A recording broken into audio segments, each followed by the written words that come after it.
Les problèmes de l'Église doivent être gérés à l'Église. L'Église est constituée d'hommes imparfaits que Dieu, par sa miséricorde, est en train de transformer pour sa gloire. Lorsque vous sortez du département, les membres des autres départements ne doivent pas savoir ce qui se passe au groupe musical. La crédibilité d'une église est bâtie par le témoignage de ses membres. N'aidez pas Satan à détruire l'église en l'exposant sur la place publique.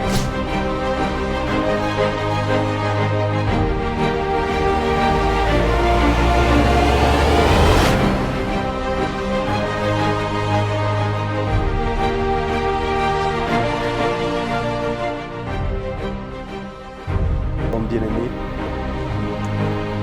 que la paix du Seigneur soit sur vous. Prions ensemble le Seigneur. Père, merci pour la grâce que tu nous fais de pouvoir à nouveau être dans ta présence sur cette plateforme spéciale, Seigneur, que tu nous donnes. Nous voulons être instruits par toi. Nous voulons être conduits par toi. Nous voulons être enseignés par toi. Utilise ces quelques minutes, ces quelques heures que nous allons passer pour nous aider à mieux avancer selon ta sagesse, selon ton plan et sur le chemin que tu as tracé. Seigneur, la Bible dit que tu as prévu des bonnes œuvres pour nous, pour que nous les pratiquions. C'est celle auquel nous aspirons à partir d'aujourd'hui jusqu'au soir de nos vies. Sois avec nous et aide-nous au nom de Jésus. Amen. Alors, shalom bien-aimés, bienvenue à ce tribune d'impact spécial Église. Spécial Église parce que nous sommes dans les temps de la fin. Et de plus en plus, le Seigneur conduit l'ensemble de ses serviteurs dans le monde entier à bien bâtir l'Église, à bien bâtir l'arche. La même instruction qu'il a donnée à Noé est la même instruction qu'il nous donne à nous qui sommes pasteurs, apôtres ou fondateurs d'Église ou de ministères. C'est de bâtir l'arche selon le modèle divin. Bâtir l'arche selon l'architecture divine et bâtir l'arche avec un volume précis, une sagesse précise, avec une atmosphère précise qui permettra de pouvoir conserver la vie, n'est-ce pas, des brebis, des animaux, des lions, des ours qui allaient être sauvés au temps de Noé et des âmes qui aujourd'hui sont sauvées. Acte 2, verset 47, c'est le même principe. Le Seigneur ajoutait à l'Église ceux qui étaient sauvés, tout comme il ajoutait à l'arche ceux qui recevaient le message de Noé. Et c'est cette sagesse qui nous pousse aujourd'hui à organiser ce tribune d'impact spécial. Par la grâce de Dieu, je prêcherai sur un sujet sur lequel nous sommes en train de préparer un ouvrage. Et le sujet sur lequel nous allons prêcher durant cette saison spéciale, c'est les 7 plaies de l'Église. Les 7 plaies de l'Église. Alors, préparez-vous à être bénis, préparez-vous à être avertis, préparez-vous à être vaccinés. Ce sujet est un sujet, je dirais, prophétique parce qu'il vient pour annoncer des choses qui arrivent et qui arriveront dans l'Église et que tu serais susceptible même de poser comme action, n'est-ce pas? Et il vient aussi pour vacciner l'Église, vacciner les chrétiens. Et je crois, pour ma part, qu'à la fin de cette série d'enseignements, Dieu t'aidera à mieux embarquer dans l'arche. Toi qui es chrétien, Dieu t'aidera, toi qui es pasteur, à mieux bâtir l'Église que Dieu t'a confiée. Et Dieu t'aidera, toi qui es assistant pasteur ou ouvrier dans l'Église, à mieux servir dans l'Église dans laquelle Dieu t'a ajouté. Soyez à l'écoute, parce qu'à l'issue, par la grâce de Dieu, de cette saison, vous verrez paraître ce livre, Les 7 plaies de l'Église. Que Dieu vous bénisse et attachez vos ceintures pour ce voyage dans les Écritures. Que Dieu vous bénisse. Alors, la première plaie que nous voyons aujourd'hui, par la grâce du Seigneur, c'est les plaies de la tête ou la couronne d'épines. La plaie de la tête ou la couronne d'épines.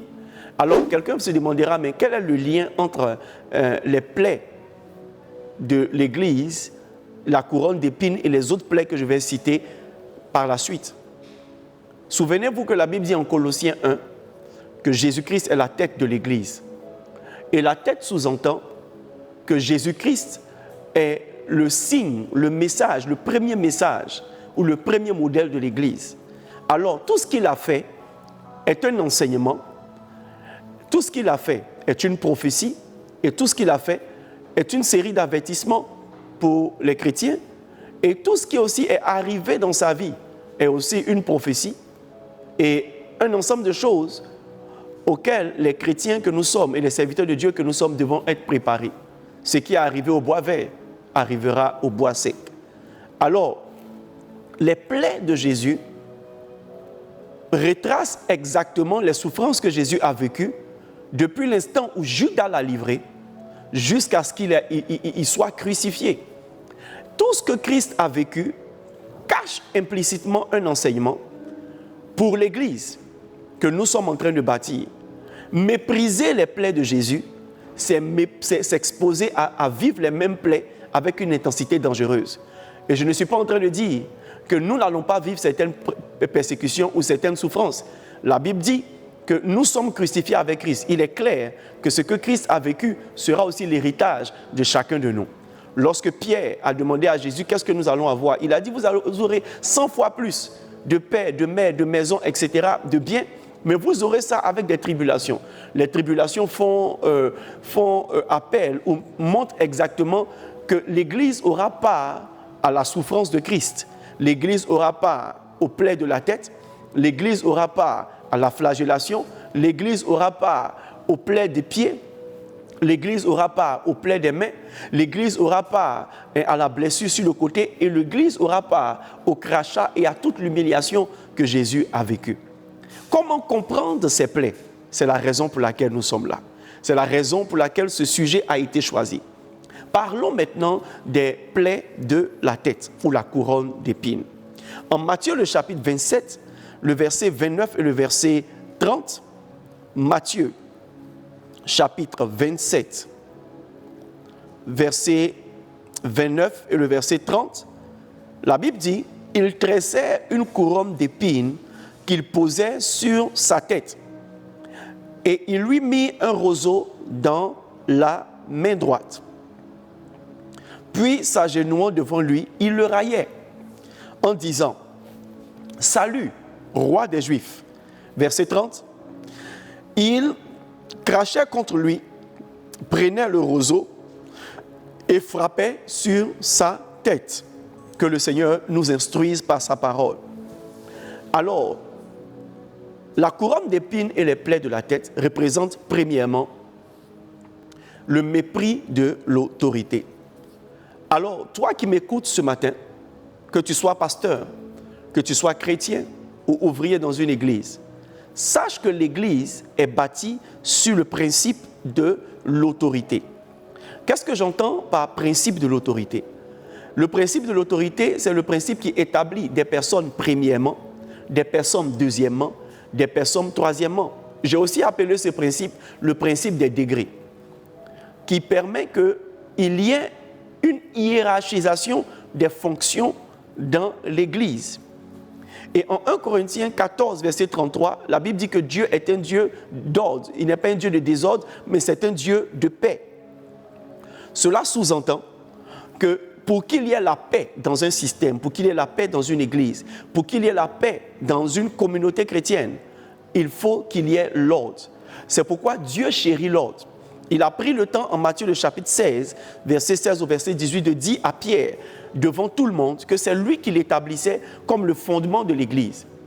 Tout comme Pierre a été établi comme le fondement de l'Église, Dieu bâtit des églises aujourd'hui sur des pasteurs, sur des apôtres et sur des prophètes. Oh bien-aimés frères et sœurs, aucun homme aussi intelligent soit-il ne peut se vanter d'être le fondateur d'une église. Aucun homme ne peut se lever et dit, moi, je vais commencer une église. Toute église ou toute église conduite et remplie par le Saint-Esprit est fondée selon la souveraineté de la volonté de Dieu. Et tout pasteur qui a été choisi par Dieu est choisi et établi par la volonté de Dieu. Si vous posez la question à votre pasteur, vous qui m'entendez, de savoir s'il a toujours voulu être pasteur, c'est vrai qu'au départ, nous avons tous voulu être d'une certaine manière prêtre, pasteur ou serviteur de Dieu dans notre conscience chrétienne. Mais ça a toujours été un choc pour nous lorsque nous avons reçu clairement l'appel de Dieu nous disant « Tu es mon pasteur et sur toi je bâtirai une église ». Et je crois que toute église tient d'ailleurs parce que Dieu est dans le projet de l'église. Il dit « C'est moi qui bâtirai mon église avec ou sur toi ». Alors, toi qui m'entends et qui as reçu l'appel de Dieu et qui est en train de lutter contre cet appel, n'aie pas peur. C'est Jésus-Christ qui bâtira cette église sur toi et avec toi. Et toi qui méprises, n'est-ce pas, l'autorité des pasteurs, parce que tu prétends que c'est une œuvre d'homme, laisse-moi te dire que c'est une œuvre de Dieu qui se fait avec des hommes. Et l'Église est fondée sur le principe de l'autorité et le principe des degrés. Et l'une des plaies les plus douloureuses dans l'Église, c'est lorsque les autorités qui sont établies par Dieu sont méprisées par ceux sur qui il est établi. Il est clair que dans le monde méprise aujourd'hui l'Église. Donc, il est naturel que le monde aujourd'hui méprise ceux qui servent Dieu. Par contre, il y a des personnes qui ne sont pas vraiment chrétiennes, mais qui respectent les autorités établies par Dieu. Parce que, de façon consciente ou inconsciente, ils connaissent l'importance ou la valeur sacrée du leadership de ces pasteurs, de ces apôtres et de ces bergers qui sont établis sur des assemblées dont le but est d'aider les âmes que Dieu a sauvées et de les conduire, n'est-ce pas, de les paître et de les conduire dans la volonté de Dieu. Par contre, dans l'Église aujourd'hui, nous pouvons assister à des conflits d'autorité, des conflits entre les pasteurs assistants et leur pasteur principal, des conflits entre les pasteurs stagiaires et les pasteurs assistants, des conflits entre les pasteurs stagiaires et les responsables des départements, des conflits entre les membres des départements et les responsables des départements. Anyway, on peut assister clairement au fait qu'il y a un désordre, il y a un mépris flagrant de l'autorité. Toute église que vous voyez mal fonctionner aujourd'hui, toute communauté que vous pouvez voir dans un mode dysfonctionnement est une communauté dans laquelle le principe de l'autorité n'est pas respecté. Défaut d'humilité, les hiérarchies ne sont pas respectées, conflit avec l'autorité, la rébellion. Et même, beaucoup de personnes prétendent qu'elles pourront être les meilleurs leaders que leurs leaders imposés par Dieu. C'est prétendre, n'est-ce pas, que toi, tu peux être un meilleur choix pour Dieu. Donc Dieu s'est trompé en choisissant telle personne pour ton pasteur, telle personne pour ton responsable. Je veux dire quelque chose en continuant. La Bible déclare que c'est Dieu qui établit les autorités. C'est Dieu qui établit les autorités. Alors pour toi qui m'entends, si tu as la grâce d'appartenir à une église dans laquelle tu as été ajouté, selon le principe de Acte 2, verset 47, le Seigneur ajoutait à l'église ceux qui étaient sauvés, prends la position d'humilité. Et positionne-toi de sorte à ne pas être un rebelle dans l'église, rebelle dans le système. Peu importe celui que Dieu a établi sur toi, deviens humble. La Bible déclare que Jésus s'est rendu humble. Philippiens le chapitre 2, il s'est rendu humble en obéissant. Il s'est rendu humble, n'est-ce pas, en suivant la consigne et l'autorité et les ordres qui ont été donnés par Dieu. Et la Bible dit, il n'a point regardé son égalité avec Dieu comme une proie à arracher, mais il s'est humilié lui-même. Lorsque tu vas t'humilier toi-même, automatiquement, tu ne seras plus une plaie pour l'Église. Toute personne qui méprise l'autorité est une plaie pour le leadership. Et toute Église où il y a le mépris de l'autorité est une Église blessée. Et croyez-moi, un homme blessé n'est pas en pleine possession de ses facultés et il ne peut pas bien avancer. Une église où il y a beaucoup de conflits de leadership, où il y a beaucoup de rébellion, ne peut pas atteindre facilement sa mission. Ne deviens pas une plaie dans le système dans lequel Dieu t'a gracieusement ajouté.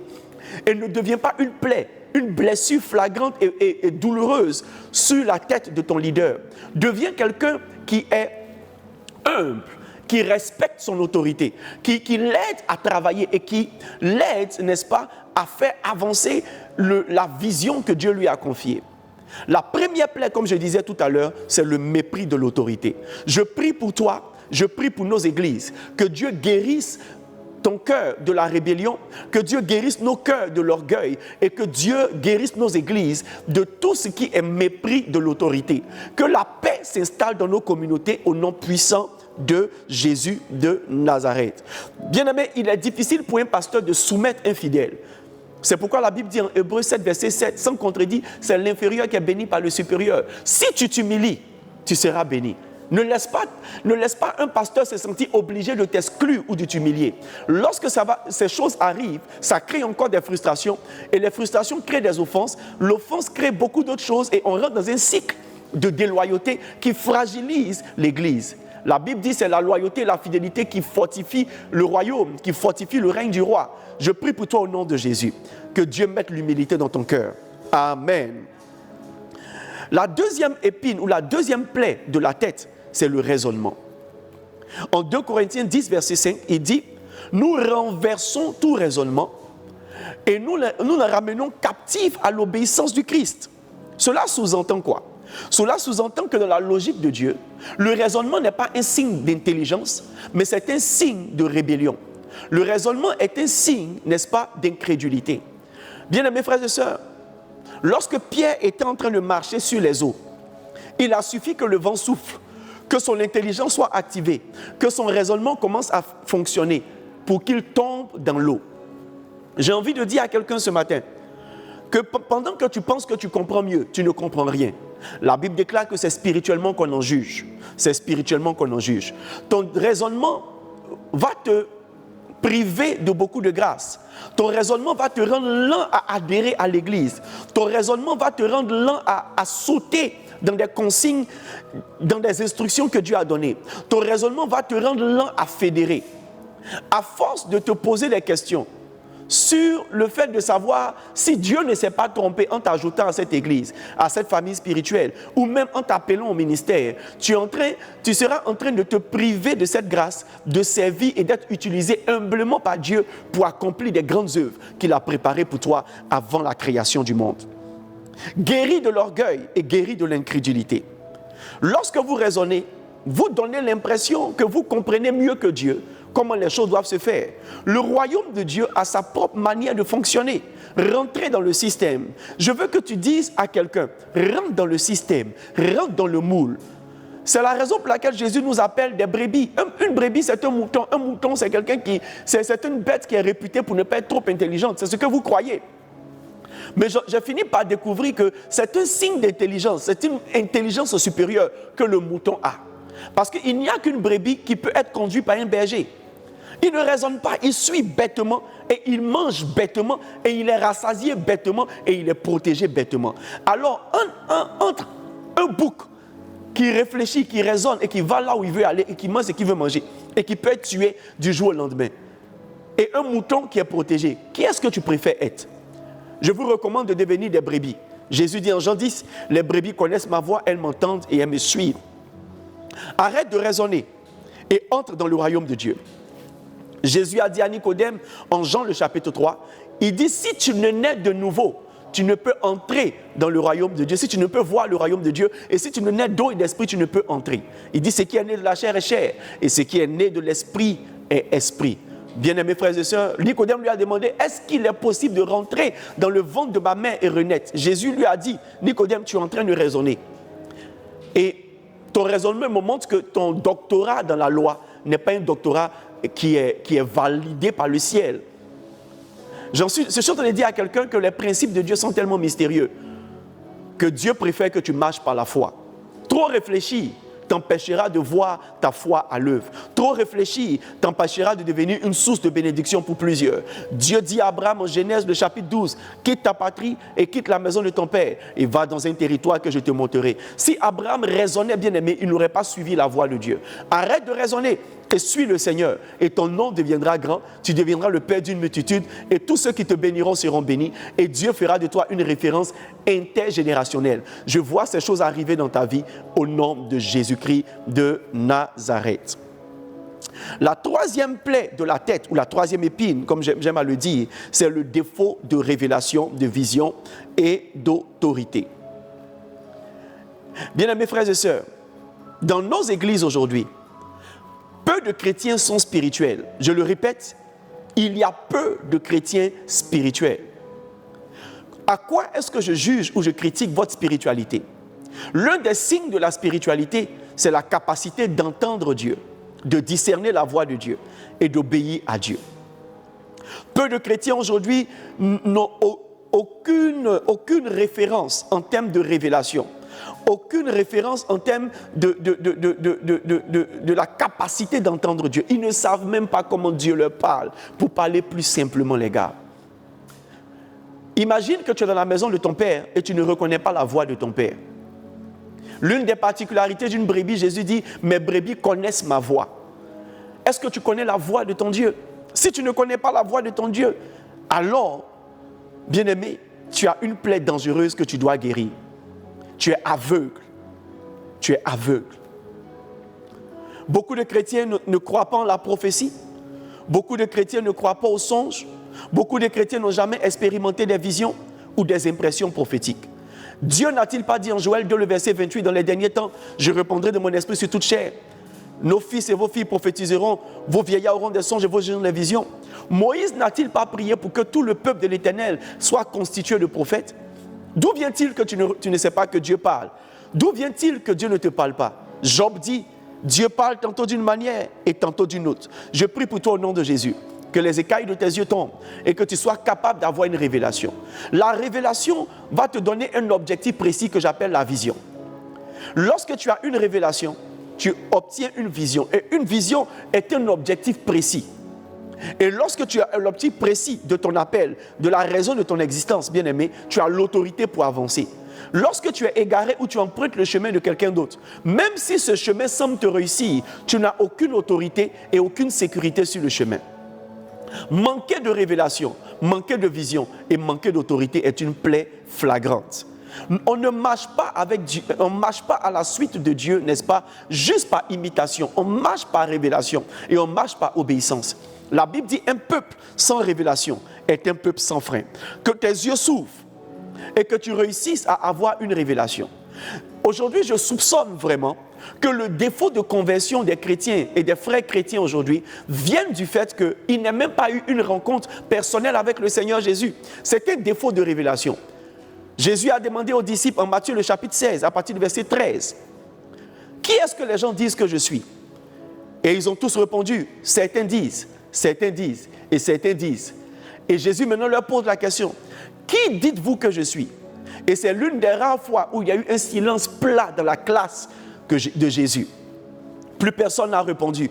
Et voici le héros qui lève la main. Pierre lève la main et il dit, « Moi, monsieur, moi, maître, moi, rabbi, tu es le Christ, le Fils du Dieu vivant. » Il avait une révélation. Et Jésus lui a dit, ce ne sont pas la chair et le sang qui t'ont révélé ces choses, mais c'est mon Père qui est dans les cieux. Et moi, je te dis que tu es Pierre, et sur ce roc, je bâtirai mon église. Cette révélation lui a donné le droit de devenir la pierre sur laquelle Jésus bâtit. Parce qu'il était devenu stable, il était devenu fort, il avait montré qu'il pouvait écouter Dieu. Bien-aimé, si vous êtes un chrétien qui peut écouter Dieu, vous êtes quelqu'un de fiable. Si vous êtes quelqu'un qui peut obéir à Dieu, vous êtes quelqu'un de fiable. Je prie pour vous au nom de Jésus que vous soyez guéris de cette plaie. Dans une église où il n'y a pas de prophétie, le diable va finir par parler plus que Dieu ne parle. Refusez que dans votre assemblée, très cher pasteur, il n'y ait pas de prophétie, il n'y ait pas de vision, il n'y ait pas de révélation, il n'y ait pas de parole de connaissance, il n'y ait pas de signe de l'expression de la révélation divine. Refusez que dans votre église, il n'y ait pas des dons d'inspiration et des dons de révélation. Refusez que le Saint-Esprit se taise dans votre assemblée. Priez pour que votre église devienne une église prophétique. Nous sommes dans une saison où ceux qui n'entendront pas Dieu seront égarés. Ceux qui ne seront pas sensibles à la voix de Dieu et les différentes manières auxquelles Dieu parle seront égarés. Je vous en supplie par les compassions de Christ.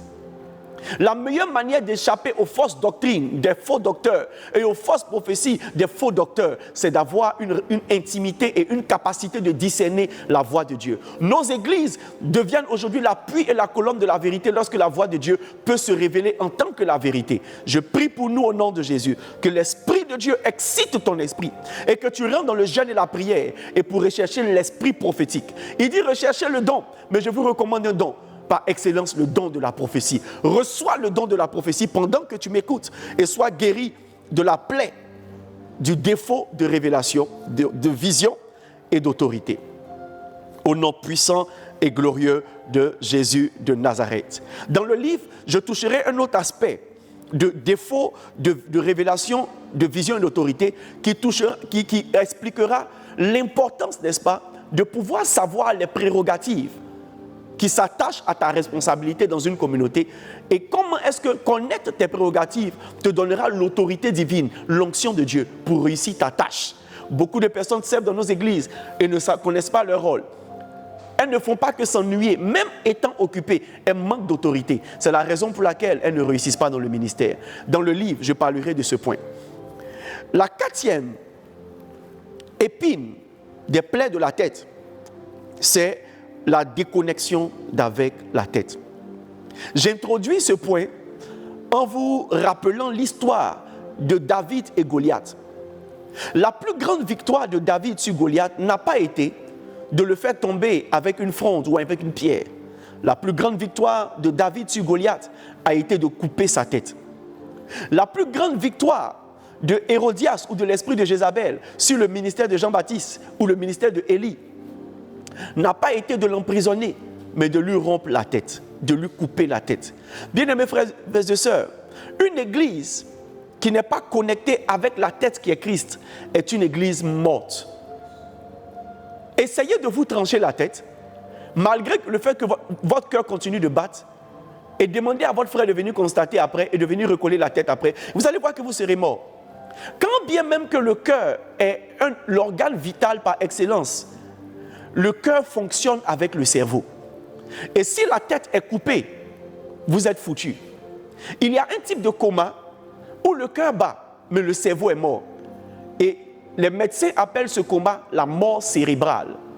Beaucoup de chrétiens sont morts sur le plan cérébral. Laissez-moi d'abord parler de la mort cérébrale de l'Église. L'Église est morte cérébralement lorsqu'elle n'est plus connectée à Christ.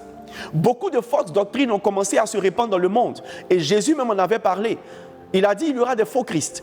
Le but de l'antichrist ou des faux Christ, c'est de pouvoir substituer Christ en déconnectant l'Église ou le monde de Christ lui-même qui est la tête de l'Église. Lorsque une Église commence à croire que le temps de Jésus est passé, qu'un certain, je ne dirai pas de nom, devient le Messie, un certain ou une certaine personne devient maintenant le Messie, naturellement, quand bien même qu'il y a des foules dans ces communautés qui suivent des messies de substitution ou des messies de séduction, ces communautés sont mortes et ne peuvent pas expérimenter le salut de Dieu, la puissance du Saint-Esprit et la vie éternelle. Laissez-moi vous dire une chose. La Bible déclare, si un ange vous annonce un autre sauveur que celui qui a été crucifié, qu'il soit anathème. Christ est le chemin, Christ est la vérité et Jésus-Christ est la vie. Il n'y a aucun autre nom qui nous a été donné sous le ciel par lequel nous pouvons être sauvés que le nom de Jésus. Il n'y a de salut en aucun autre nom, en aucune autre personne. Il n'y a personne qui est mort à la croix si ce n'est pas Jésus. L'Église doit être fondée et attachée à Christ qui est la tête. Lorsque l'Église est attachée à la tête, Christ maintenant peut nous donner des pierres. Christ maintenant peut nous donner des pasteurs. Christ maintenant peut nous donner des apôtres. Christ maintenant peut nous donner des prophètes. Christ maintenant peut nous donner des personnes qu'il va utiliser, n'est-ce pas, pour bâtir son Église et pour nous conduire et pour nous paître.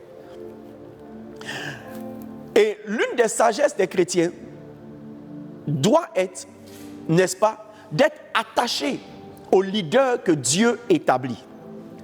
Qu'est-ce que nous constatons aujourd'hui dans les églises? On constate tristement que beaucoup de chrétiens ont transformé par familiarité leur pasteur, leur pierre, la tête que Dieu établit sur eux. Beaucoup de chrétiens, par familiarité, ont considéré ce dernier comme une personne de substitution ou quelqu'un de qui on peut se passer. Comment vous pouvez mépriser quelqu'un que Dieu établit? La Bible dit, Jacob a pris une pierre et il a versé de l'huile dessus et il a élevé comme un monument. Jésus a chéménisé, il a oint, il a établi ses pasteurs. Et vous devez les chérir et vous devez reconnaître leur autorité. Je prie pour toi au nom de Jésus. Que tu ne laisses pas un esprit de rébellion s'attacher à ton cœur. Que tu ne laisses pas un esprit de familiarité s'attacher à ton cœur. Au point où tu te déconnectes de celui qui est ton pasteur. Ne laisse pas la familiarité rentrer dans ton cœur. Au point de mépriser la présence de cet homme de Dieu que Dieu t'a donné. Tout ton progrès dépend de lui. Avant de monter dans l'éternité, Jésus a dit à Pierre, en Jean 21, verset 15, « Pierre, m'aimes-tu plus que ceci? Paie mes brebis. Paie mes brebis, paie mes brebis. » Si Jésus donne le mandat, n'est-ce pas, et l'autorité à Pierre, et remarquez ce que Jésus fait, il le prend à part, il le prend à part. Jean, le disciple que Jésus aimait, était aussi dans le lot. Jacques, le frère de Jésus, était aussi dans le lot. Mais il le prend à part et il lui dit, « Pierre, m'aimes-tu plus que ceci? C'est à toi que je donne la responsabilité de paître mes brebis. C'est de toi que j'attends, n'est-ce pas, l'investissement pour paître mes brebis. » Alors, si Jésus même te confie à un homme de Dieu, tu dois voir cet homme de Dieu comme étant un homme de Dieu important. 1 Corinthiens 15, verset 15, il dit, « Vous avez beaucoup d'instructeurs, vous avez beaucoup de maîtres, mais vous avez un seul Père qui vous a engendré. » Beaucoup de chrétiens sont réfractaires comment dirais-je, à la loi de la paternité spirituelle. Beaucoup de chrétiens préfèrent être les bons petits, n'est-ce pas, de beaucoup d'hommes de Dieu. Mais peu ont réellement des pères spirituels. Et c'est un mal, c'est un mal. L'esprit d'Élie dans les temps de la fin viendra réconcilier le cœur des pères avec les fils. L'esprit d'Élie dans les temps de la fin viendra réconcilier le cœur des fils avec les pères. Il n'y a pas de réveil spirituel sans reconnaissance du principe de la paternité spirituelle. Bien aimé, je fais partie de ceux qui ne faisaient rien de la paternité spirituelle. Et je sais ce que ça signifie, de ne pas avoir de père spirituel, de ne pas avoir de couverture spirituelle. Et je sais aussi ce que ça signifie d'en avoir et de marcher comme quelqu'un qui est conduit. Bien aimé, votre niveau d'intelligence ne vous permettra pas de pouvoir avancer spirituellement.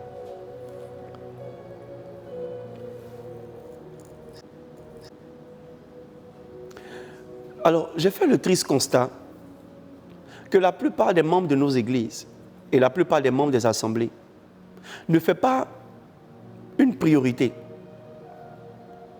d'avoir une relation avec le pasteur à qui Dieu les a confiés. Vous avez beaucoup d'instructeurs, mais vous avez un seul Père. Jésus dit en Jean 10, « Mes brebis connaissent ma voix. Elles m'entendent et me suivent. » Et il dit, je les connais aussi par leur nom. Si vous appartenez à une église, si vous appartenez à une communauté, vous devez lutter pour être connu du pasteur. C'est vrai. Lorsque l'église grandit, nous sommes obligés de faire ce que Jésus a fait avant la multiplication des pains. Nous sommes obligés de découper l'église en plusieurs petits groupes. Nous avons des chefs de 100, des chefs de 1000, des chefs de 50, etc. Mais ces chefs ne sont que des sous-chefs. Dans le livre de Exode et dans le livre de Nombre, Jésus a donné un conseil, sinon Dieu a donné un conseil à Moïse au travers de Jéthro et de façon personnelle. Il lui a dit, choisis des personnes qui vont t'aider dans ta tâche. Ils vont gérer les cas mineurs et tu vas gérer les cas majeurs. Toujours est-il qu'il y a un berger, il y a une tête et toutes les autres ramifications viennent. Même si les ramifications sont énormes, le chemin pour arriver à votre Père n'est pas un chemin impossible. Juste que ça ne vous intéresse pas. Et cette distance, bien aimés frères et sœurs, fait place à beaucoup d'infiltrations sataniques dans nos églises. Le fait qu'il n'y ait pas de relation entre, d'abord, un pasteur assistant et son pasteur principal, ça l'expose à rentrer dans une saison de déloyauté. Satan peut s'infiltrer pour créer une grande distance et une grande séparation. Lorsqu'il n'y a pas de relation entre les pasteurs, les responsables, les membres de l'église et le pasteur principal, Satan peut s'infiltrer et fragiliser l'église. Et non pas seulement ça. Lorsque l'Église est déconnectée de la tête, il s'expose à de fausses doctrines, il s'expose à de faux docteurs et il s'expose à beaucoup de séduction. Comment tu sais que tu es déconnecté de la tête? Tu es déconnecté de la tête lorsque la présence et l'absence de ton pasteur ou ton père spirituel ne te dit rien. Tu es déconnecté de la tête lorsque tu deviens trop familier à sa présence, au point où même quand il n'est pas là, ou il est là, ça ne te dit rien. Tu es déconnecté de la tête lorsque tu arrêtes de le voir comme quelqu'un de spécial, comme quelqu'un de divin. La clé de la bénédiction de la Sunamite dans le livre des rois, c'était le fait qu'elle avait vu Élisée comme être un saint homme de Dieu. Bien-aimé, réussis à garder l'œil sur ton père spirituel comme étant un saint homme de Dieu. Pourquoi est-ce que Canaan a été maudit? Juste parce que son père a exposé la nudité de Noé. Pourquoi est-ce que les autres fils de Noé ont été bénis? Parce qu'en dépit du fait que leur père avait été ivre et avait été surpris en flagrant délit d'ivresse, ils ont caché la nudité de leur père et ils ne l'ont même pas regardé. Bien-aimés frères et sœurs, ne sois pas celui qui juge ton pasteur. Ne sois pas celui qui juge un homme de Dieu. Romains 14, je crois, Romains 4, le verset 14, il dit « Qui es-tu toi qui juges le serviteur de quelqu'un d'autre » Laissez-moi trouver le verset et nous allons lire. Romains 14, verset 4. Mas ande o uskandiara kadus andeleba. Qui es-tu, toi qui juges un serviteur d'autrui? S'il se tient debout ou s'il tombe, cela regarde son maître. Mais il se tiendra debout, car le Seigneur a le pouvoir de l'affermir. Cela sous-entend quoi? Cela sous-entend que si Dieu t'a donné un pasteur, continue de le voir comme un saint serviteur de Dieu et laisse Dieu juger son serviteur. Lorsque Dieu va estimer que ce pasteur n'est plus digne de lui, il saura comment te déconnecter sans que tu perdes l'huile. Sans que tu perdes l'huile. Sans que tu perdes la grâce et la raison de la connexion. Lorsqu'il y a une distance entre toi et ton pasteur et que tu ne le vois plus comme spécial, tu t'es déconnecté de lui. Tu t'es déconnecté de ton pasteur lorsque ses enseignements ne te disent plus rien. Les disciples de Maïs disent « Notre cœur ne brûlait-il pas au-dedans de nous lorsqu'il nous enseignait, lorsqu'il nous parlait des Écritures ?» Il y a forcément une sensation que les brebis ressentent lorsque leur pasteur est en train d'enseigner. Vous savez, chaque pasteur a un style de prédication particulier. Comment tu fais pour savoir que c'est ton pasteur? C'est que quel que soit ses balbutiements, son message te bénit. Et tu sens qu'au travers de lui, Dieu répond à tes prières. Tu sais qu'au travers de lui, Dieu répond à tes questions. Et tu sais qu'au travers de lui, tu es en train d'être nourri. La Bible dit, l'Éternel est mon berger, je ne manquerai de rien. Il me conduit dans le vert pâturage. Il me dirige près des eaux paisibles. Alors, est-ce que l'enseignement de ton pasteur ou de ton père spirituel est devenu ta nourriture? Est-ce que ces instructions sont devenues ta boussole? Tu es déconnecté de la tête lorsque tu n'es pas capable d'écouter en boucle ton pasteur ou ton père spirituel. Je bénis le Seigneur parce que je sais ce que ça signifie de marcher sans avoir un père. Je n'ai pas été rebelle aux hommes de Dieu. Et gloire soit rendue à Dieu, j'ai eu beaucoup de mentors et des hommes qui ont participé à ma croissance spirituelle. Mais j'avais du mal à considérer un homme de Dieu comme étant mon père spirituel. Mais dans mon cœur, lorsque le Saint-Esprit m'a donné cet enseignement, j'ai commencé à prier pour savoir qui est-ce que je devais considérer comme mon père. Quelle est la voix que je devais écouter? Gloire soit rendue à Dieu. Dieu m'a dit clairement qui je devais suivre. Et je suis béni d'être l'un des fils du Bishop Dag. Et depuis le jour où Dieu m'a parlé de cela, chaque jour, il ne se passe pas un jour où je n'ai pas mon père spirituel devant ma face, que ce soit en photo, que ce soit en vidéo. Il ne se fait pas un jour où je n'écoute pas ses enseignements et il n'y a pas une saison où je ne lis pas l'un de ses livres.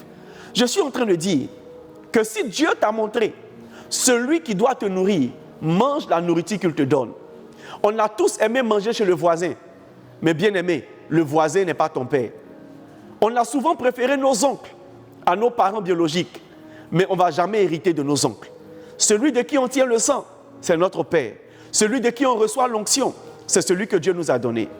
Les mentors vous donnent des couleurs à vos manteaux, mais le Père spirituel est celui qui vous donne le manteau. Ne devenez pas des monstres ou des albinos mal polis en permettant que la peinture soit appliquée directement sur votre corps. Ne devenez pas des caméléons spirituels. Appartenez à une lignée prophétique. Le monde fonctionne, le royaume de Dieu fonctionne en lignée. Si vous voyez tous les grands hommes de Dieu qui existent aujourd'hui, ils appartiennent à des lignées claires. Beaucoup de personnes, par orgueil, refusent de se connecter définitivement sous une autorité. Il y a eu ton père de 2024 et il y aura ton père de 2025. Il y a ton père de janvier et il y aura ton père de février. Il y a ton père qui prie pour toi quand tu as des révélations de mariage. Il y a ton père qui prie pour toi quand tu as des visions de ministère. Et il y a celui qui bouffe tes dîmes. Et il y a celui qui paye ton transport. Anyway, vous devez, bien-aimés frères et sœurs, sortir de ce désordre. Laissez-moi vous dire une chose. C'est une séduction pour vous-même que d'être sous plusieurs couvertures. Quelle est la voix que tu écoutes? Quelle est la voix que tu écoutes? Bien-aimé, tu es déconnecté de la tête lorsque tu n'écoutes plus la voix de ton pasteur. Lorsque ses enseignements ne sont plus devant toi. Lorsque son image n'est pas devant toi. David dit, je voyais constamment le Seigneur devant ma face. Deviens quelqu'un qui est accro à la voix de son pasteur. Tu es déconnecté de ton pasteur lorsque tu n'es pas capable de le suivre sur le chemin. Élie a dit à Élisée en 2 Rois, le chapitre 2, « Reste ici, le Seigneur m'envoie. » Élisée a dit, « Le Seigneur est vivant, mon âme est vivante, je ne te quitterai point. » Bien-aimés frères et sœurs, est-ce que tu es capable de suivre les mouvements de ton père spirituel? L'un des signes que c'est ton pasteur, l'un des signes que c'est ton père, c'est le fait que tu le suis partout où il va. Est-ce que tu suis ton pasteur aujourd'hui? Est-ce que tu suis ton berger aujourd'hui? Est-ce que tu le suis partout? Est-ce que tu es attentif à tout ce qu'il fait? Lorsqu'il va prêcher quelque part, est-ce que tu es pressé de l'accompagner? Lorsqu'il est en train de prêcher même à la radio, est-ce que tu captes la fréquence? Lorsqu'il est en train de prêcher sur Facebook, est-ce que tu captes le direct pour le suivre? Bien-aimés frères et sœurs, c'est en ton avantage d'écouter la voix de ton berger. Parce que c'est dans sa voix que se trouve l'esprit dont tu as besoin pour être nourri et avancer et être fortifié. Je prie pour toi au nom de Jésus, que tu reçoives cette grâce. Que tu reçoives cette grâce. Bien-aimés, devenez des hommes qui sont très connectés. Devenez des hommes qui sont très connectés. Vous êtes déconnectés de la tête lorsque votre culture de l'honneur disparaît. Ou vous n'êtes plus capable d'honorer votre père spirituel avec vos biens. Et vous vous sentez mal à l'aise lorsqu'il reçoit l'honneur. Judas était déconnecté de Jésus. C'est la raison pour laquelle l'honneur, n'est-ce pas, de Marie de Magdala l'a scandalisé. Comment on peut gaspiller un parfum pour 30 pièces d'argent sur le pied de Jésus? Bien aimé, Jésus n'était pas n'importe qui. La plupart des personnes qui critiquent l'honneur qu'on donne à leur père et qui ne sont pas capables d'honorer leur père sont les personnes qui sont déconnectées. Mais n'oubliez jamais, l'huile qui doit descendre sur la barbe d'Aaron commence par la tête. Si tu es déconnecté de la tête, tu ne seras pas une barbe arrosée. Et si tu es un vêtement qui n'est pas sur le corps, mais tu es habillé, tu es sur un mannequin, tu ne vas pas recevoir l'huile. Arrêtez de vous promener, arrêtez de vous papillonner. C'est une plaie. C'est une plaie. Une église où il n'y a pas de fils est une église en danger. Une église où les membres de l'église ne luttent pas pour devenir des fils, c'est une église en danger et c'est une église qui ne va pas accomplir de grandes choses. C'est pourquoi je bénis le Seigneur pour la vie du Bishop Dag, qui est venu avec l'enseignement sur la loyauté et la déloyauté pour fortifier les églises. Et tout fils est loyal à son père. Et toute église où il y a des fils loyaux et des fils qui honorent est une église forte et une église d'avenir. Je prie pour ton église, que ton église devienne une église d'avenir. Et je prie pour toi, fils, que tu deviennes un bon fils pour ton père, un bon fidèle dans ton église. Et ne cherche pas à être un bon petit, comme le dit le pasteur Abel Ake. Deviens un fils préféré, un fils chéri. Ne cherche pas à suivre la lignée des rebelles. Ne deviens pas un fils comme Absalom. Ne deviens pas un disciple comme Judas. Ne deviens pas un modèle de déloyauté. Deviens quelqu'un qui est attaché, solidement attaché à son père. Mon père, char d'Israël et sa cavalerie, mon âme est vivante, ton âme est vivante et mon âme est vivante, je ne te quitterai point. Ruth 1, verset 16, ne me presse pas de te quitter. Ton Dieu sera mon Dieu, ton pays sera mon pays, où tu iras, j'irai. Et où même tu vas mourir, je vais mourir là-bas. Deviens cet homme loyal, cette personne loyale au nom de Jésus. Et toi, mon frère pasteur, reçois la grâce d'avoir des fils loyaux qui sont connectés à toi. Ne soyez pas léger avec les fils qui sont déconnectés. Ne placez pas en position d'autorité les personnes qui ne font rien avec vous. Quelqu'un qui ne vous aime pas dans mon père, ne mérite pas que vous le positionnez en mon fils, mon fils. Ne donnez pas des positions d'importance à des personnes qui vous accordent aucune importance. Souvenez-vous d'une chose. Jésus a une bonne raison d'avoir appelé Pierre, Jacques et Jean sur la montagne de la transfiguration. Dans la suite, on a vu que ceux qui étaient sur la montagne de la transfiguration sont restés loyaux et fidèles. Et même dans la Bible, ils ont des livres où ils transcrivent ce qu'ils ont appris. Les bons fils se révèlent avec le temps. Les bons fidèles se révèlent avec le temps. Ne sois pas seulement un fidèle par le nom, deviens un fidèle par la pratique et deviens loyal par la vertu et par la valeur. Que Dieu te bénisse. La 5e plaie de la tête, pour finir avec la couronne d'épines ou les plaies de la tête, c'est les carences du leadership. Le pasteur Ivan Castano a écrit dans son livre « Les handicaps du leader » que toute chose réussit ou toute chose échoue par le leader. C'est vrai qu'on peut demander aux gens d'être loyaux, mais en réalité, la véritable loyauté est facile lorsque on est connecté à une branche qui nous nourrit réellement. Très cher leader, n'avancez pas avec des lacunes, n'avancez pas avec des défauts de caractère, n'avancez pas avec des limites en termes de connaissances. Dieu nous connecte, n'est-ce pas, ses âmes pour qu'ils soient nourris. Psaume 1, il est comme un arbre planté près d'un courant d'eau et qui porte son fruit en sa faveur, en sa saison. Ce que je veux dire, c'est que lorsque vous êtes des arbres bénis en tant que leader, les troncs qui sont connectés à vous sont nourris aussi par la même racine qui vous nourrit, par la même eau qui vous nourrit. Soyez nourris en termes de connaissances, soyez nourris en termes de foi, soyez nourris en termes de grâce et soyez nourris en termes de présence de Dieu. Devenez des leaders sages, devenez des leaders d'autorité et devenez des leaders inspirés. Toute église où les leaders ne sont pas inspirés sont les églises qui deviennent des églises traditionnelles. Lorsqu'il y a des leaders inspirés, conduits par le Saint-Esprit, on voit toujours de nouvelles choses.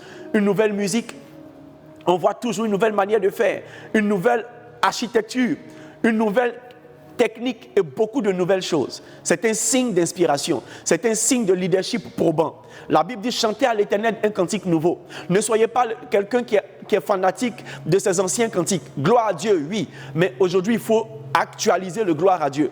Jésus-Christ est le même hier, aujourd'hui, éternellement. Vous avez téléchargé l'esprit du passé. Laissez l'esprit de Dieu faire les mises à jour et avancer. Bien-aimés frères et sœurs, le fondement ne change pas. Mais lorsque vous êtes un leader d'inspiration, à ce même fondement, vous ajoutez une touche particulière dans l'architecture moderne du Saint-Esprit. Je prie pour vous au nom de Jésus, que ceux qui sont connectés à vous aient une lumière sur leur propre avenir et qu'ils deviennent, n'est-ce pas, des fils qui brillent et des filles qui brillent. Que dans votre église, des politiciens naissent, des personnes intelligentes naissent et des personnes qui servent Dieu avec un certain talent naissent. Et je bénis Dieu pour le modèle du pasteur Mohamed aujourd'hui, qui est un modèle de leadership probant et efficace. Je bénis Dieu aussi pour le pasteur Ivan Castano, et je bénis Dieu pour la vie de mon père spirituel, le bishop, le prophète Dag, qui aujourd'hui est un leader d'inspiration. Nous prions tous pour suivre ce chemin. Ne campez pas dans l'orgueil de croire que non, les gens vont vous suivre parce que Dieu les appelle. Et ne vous pressez pas de prêcher des enseignements sur la loyauté si votre leadership n'encourage pas la loyauté. Si votre leadership n'encourage pas la loyauté. 3 choses qui peuvent emmener votre leadership à encourager la loyauté. 1, que vous-même vous soyez loyaux à vos pères. 2, que vous soyez loyaux à vos enfants, à vos fils. Loyaux, que vous les aimez, que vous soyez attachés à eux. Et 3, qu'ils se sentent nourris et entretenus par vous. Que Dieu vous bénisse. Au prochain rendez-vous, par la grâce de Dieu, nous parlerons de la 2e plaie de l'Église qui est la flagellation. Je prie pour vous, pour cette plaie. Que le Seigneur vous bénisse, que le Seigneur vous donne l'onction et que le Seigneur vous apporte la guérison des plaies de l'Église, les plaies de la tête. Que votre Église soit guérie des épines et de la couronne d'épines. Et que vous-même en tant que chrétien, vous soyez vaccinés au nom de Jésus. Amen. Que Dieu vous bénisse.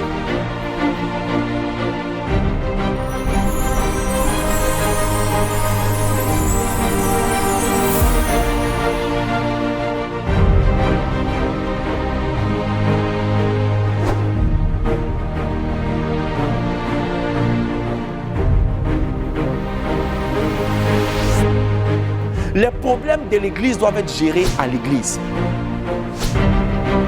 L'Église est constituée d'hommes imparfaits que Dieu, par sa miséricorde, est en train de transformer pour sa gloire.